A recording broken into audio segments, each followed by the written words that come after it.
ফজরের নামাজ শেষ করে চলে আসলাম বারান্দায় গাছে পানি দেওয়ার জন্য। গাছে পানি দিয়ে নিচ্ছি আর পাখির ডাক শুনছি।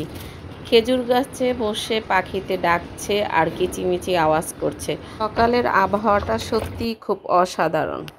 হ্যালো ব্রিয়াস, আসসালামু আলাইকুম। আশা করি সবাই অনেক বেশি ভালো আছেন। আমি তাসলিমা চলে আসলাম প্রতিদিন রান্নাঘরে।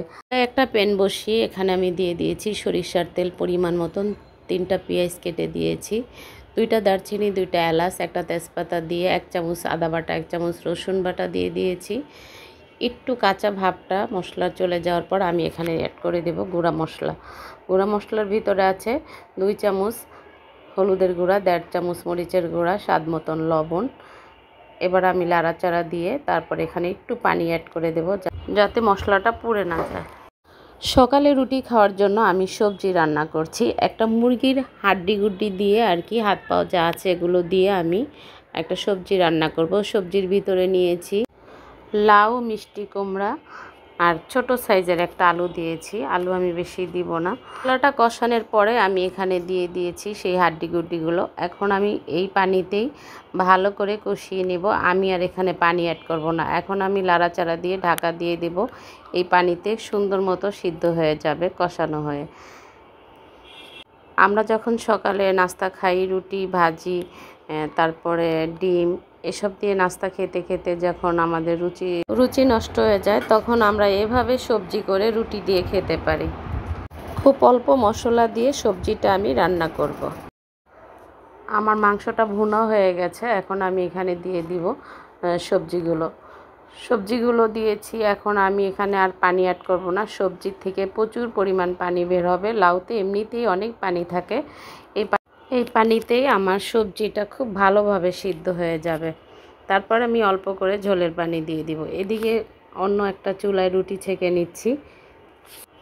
দেখেন কত সুন্দর করে আমার সবজিটা সিদ্ধ হয়ে গেছে। এখানে আমি অল্প করে এখন ঝোলের পানি দিয়ে দেব। সবজিটা আমি কোনো রকমের ঝোল রাখবো না, মাখা মাখা করব রুটি খাওয়ার জন্য। অল্প করে ঝোলের পানি দিয়ে দিচ্ছি। এটা খেতে রুটি দিয়ে দারুণ মজা। ফ্রেশ ধনিয়া পাতা দিয়ে দিলাম। আমি এখানে জিরা অ্যাড করব না, ধনিয়া পাতা দিয়ে দিয়েছি। আরও 2-3 মিনিট রান্না করে আমি চুলাটা বন্ধ করে দিয়েছি। দেখেন হয়ে গেছে আমার সবজি রান্না করা। এদিকে মেয়ের স্কুলের জন্য রেডি হয়ে নিচ্ছে মেয়ে। বাসার থেকে টিফিন বানিয়ে না দিলে টিফিন খায় না, কিন্তু তারপরও আজকে আমি 2টা বিস্কিট দিয়ে দিয়েছি, কারণ আমি টিফিন বানাতে টাইম পাইনি। তো বলছি তোমার মনে যদি চায় তাহলে খাবে, আর না মনে চাইলে ওভাবেই থাকবে।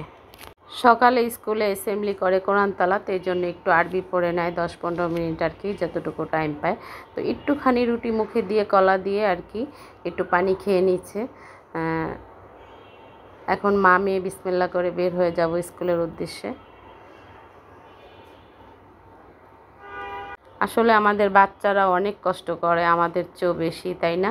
সকাল 6টা বাজে ঘুম থেকে ওঠে, তারপরে স্কুলের জন্য প্রিপারেশন নিয়ে স্কুলে যাওয়া, স্কুলে ক্লাস করা, তারপরে আবার বাসায় এসে টিচারের কাছে পড়তে বসা। প্রচণ্ড গরম পড়েছে, তারপরও কী করব, স্কুলে যেতেই হবে। স্কুলের ঘেটে চলে এসেছি। এখন আমি স্কুলের ভিতরে ঢুকিয়ে দেব। ব্যাগ কাঁধে দিয়ে দিয়েছি। আমার এখানে স্কুলের ভিতরে ভিডিও করা নিষেধ, তারপরেও আমি একটু একটু করে আর কি শর্ট দিয়েছি। আমি যতটুকু পেরেছি আপনাদের সাথে শেয়ার করেছি আর কি। পুরীকে সবাই স্কুলের ভালোবাসে, ছোট বড় সবাই ওকে চিনে।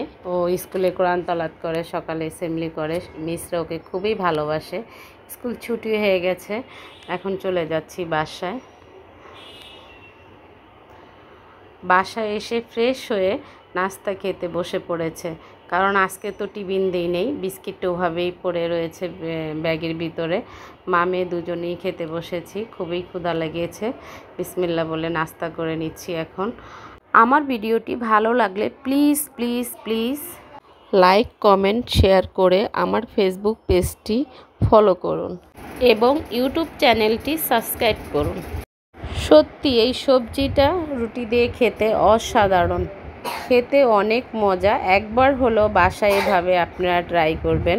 সত্যি দেখতে যেমন লোভনীয় হয়েছে, খেতে অসাধারণ। আজকে এই পর্যন্তই। সবাই ভালো থাকবেন। আল্লাহ হাফেজ। আসসালামু আলাইকুম।